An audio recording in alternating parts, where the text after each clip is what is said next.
Hello everybody and welcome to episode 4 of 5 Red Lights. I'm your host Jack Naven and with me as always is Mr. Anthony Scarsgood. Hello! Hello! Had a nice week off, did we? As well? We did. It was nice and relaxed. Yes, there's not much going on, so there's not much point in the news. No. So it's of last week's news as well as this week's. And the first of that would be that Bernie Ecclestone has paid for his trial to end €100 million, equivalent to £60 million. So he ended his bribery case with a bribery. That's a joke. Yeah. I mean, he said it was stupid for him to have done it, but everyone knows Ecclestone's not stupid. If he paid them off, there must have been a reason for it. He maybe thought he was actually going to go down for it, so that's my opinion on it anyway. So next in the news, Max Verstappen will be driving for Toro Rosso next season at only 17 years old. He got a contract at 16 with them. It's quite big, isn't it? I think it's going to be one of the silliest things ever in F1 history. I mean, he's son of Jos Verstappen, and Jos Verstappen was a bit of a insane person. He got the podium, but like, I remember watching a race where Montoya was leading in Brazil and he took him out a lap down. Yeah. But, as well, like, if Max Verstappen, he only signed for Red Bull 7 days ago now, by the way. So, it's like 7 days you signed for the Red Bull Junior program and now you're in F1. I mean, clearly he's got talent, but I think they're going to throw him in the deep end way too early and he's going to drown. And then, Red Bull, like 2 or 3 years in F1, they'll cut him loose. His F1 career could be over by the time he's 20. Well, possibly before he's even 19. Obviously, the person before him who was the youngest starter was Jaime Alguersuari, also at Toro Rosso, and he started at 19. So yeah, and he kind of probably got. I still think was a bit treated unfairly getting dropped. I think he was just coming on, and he hadn't been given enough time. I thought he was a decent driver, and I was very surprised that he was dropped, but that's the world of Formula 1. Maybe it just wasn't enough money in keeping him on. Well, it makes no sense to me why, give Carlos Sainz the seat, a guy who's winning the Formula Renault title. He's 21 years old. He's clearly very, very talented.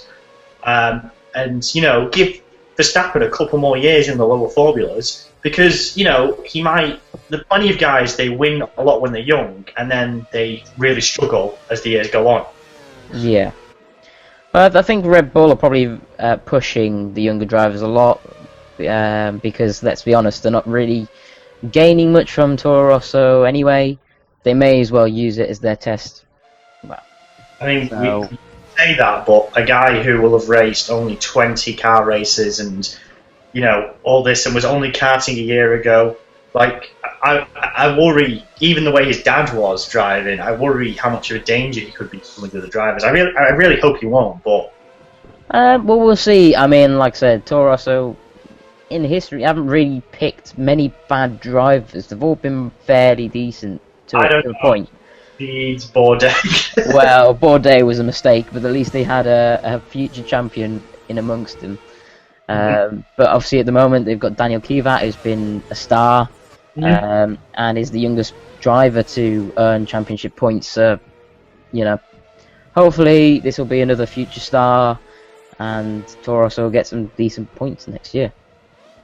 Indeed. Well, anyway, talking of replacements, we have the replacement of Kamui Kobayashi at Spa by Lotterer, who is now a 3-time Le Mans winner.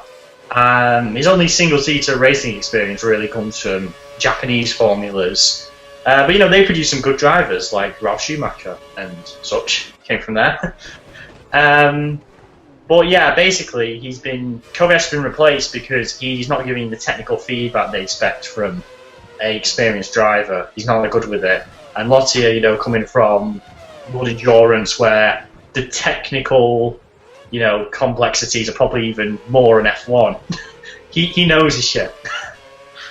Yeah, I mean, I'm still surprised that they dropped Kobayashi. It's a shame for him, but yeah, he's not. He wasn't really gaining much anyway.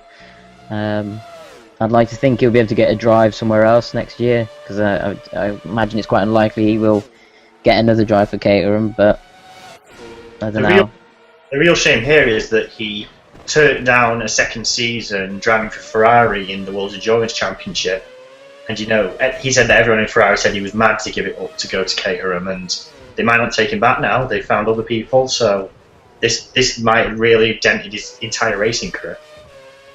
Well, let's hope not, because he is a good driver and always has been a fun driver to watch, I'd say. So it is a shame for him, but, you know, we'll see what Lotterer can do, maybe if he can do any better.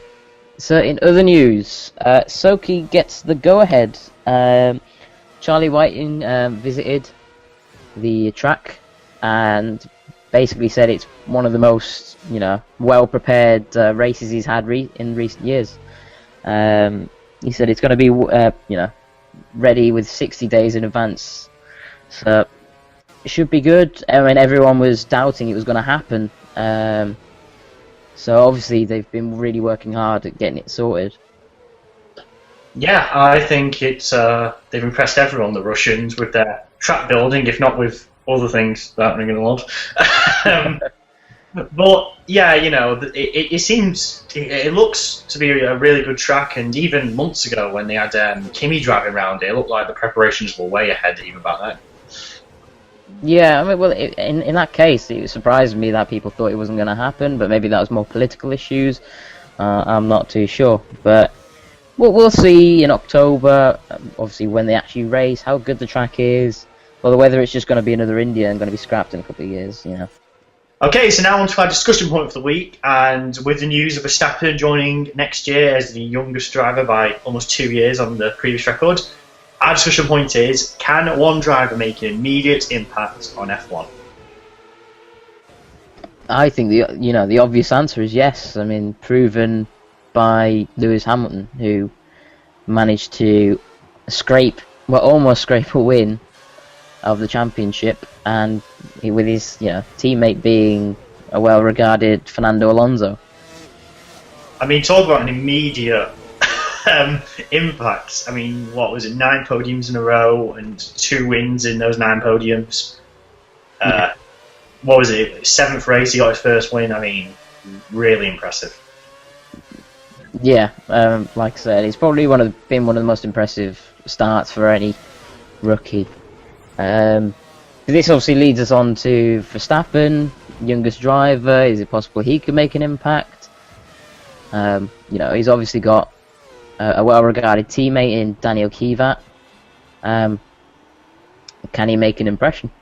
Well, I think Kvyat's been really impressive anyway, so I think it's a high bar, and I don't think Verstappen will make it. He's also not got the car to make a massive impact, because a lot of drivers, they do well at it. You have to take the opinion of like, oh, we have to see how they're going to turn out. You know, it's like they're good, but we don't quite yet know how good. And a lot of the best drivers of all time have been like that.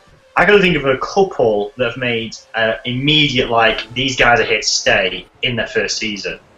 And I was thinking, one's not really counting, Jacques Villeneuve, because he came in from IndyCar, and he's the IndyCar champion.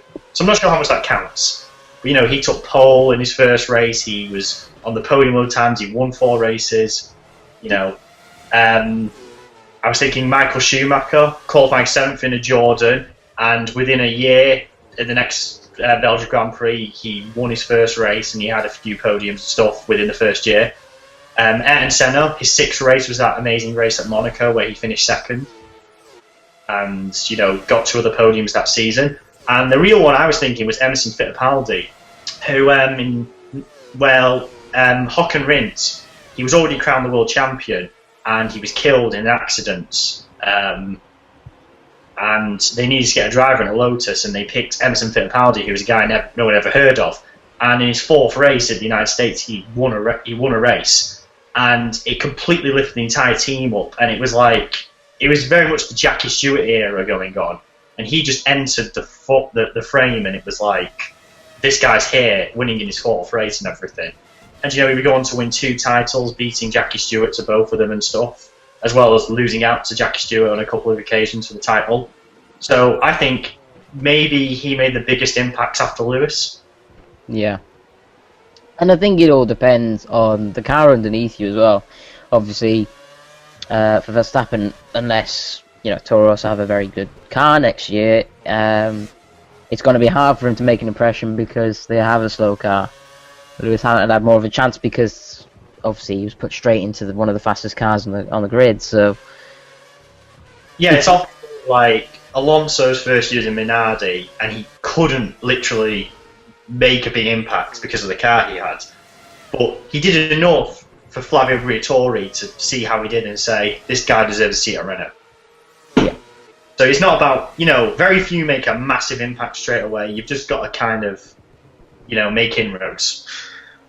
Exactly. So, moving now on to the speculation section. This time it's Lotus. Jack, what do you think Lotus are going to finish by the end of this year? I think they're going to finish where they are right now in 8th. They're quite a bit behind, like, the rest of the midfield and stuff. Even like Toro Rosso and everything, and a lot of the time they're struggling to get out of Q1. They're clearly probably just a tiny bit ahead of Sauber. But, I think they'll be scoring a few more points, but they won't really be doing anything else. I think they'll be really ruing on the fact that Frick was removed, because I think before Frick was removed, I could see them potentially going up in the championship, but seeing the car after Frick was taken away, it just looks very unstable, and they lost a lot of speed with that. So yeah, I agree with you. They're probably going to end where they are now.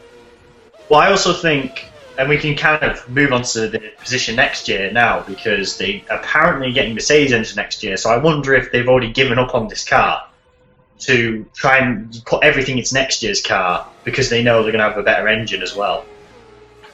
Well, it makes sense. I mean, they should accept defeat, although can a team like Lotus, who are financially bankrupt essentially, can they afford to do that? Because obviously they need as much money as possible, and finishing a lowly, is it 8th? Mm-hmm. It's not good for them. So I'm assuming they have gone for next year, but obviously that's going to cost them a lot of money. That's what they have Maldonado for, isn't it? And so we're talking now about the drive lineup for next year, and I mean, I don't think there'll be a change. Looking at it, no. Obviously, Maldonado has been confirmed. I'd be very surprised if they let Grosjean go. I'm sure they want to keep him as well with all their might, but it's just obviously whether Grosjean decides to go to a different team. I wonder what real options there are for him, though. I mean, I think he's just stay where he is and hope that the car's a lot better. Well, maybe with the promise of the Mercedes engines, that he might keep him on and might spur him to stay. And going forward to the potential position of next year, I really hope Lotus are back in the mix.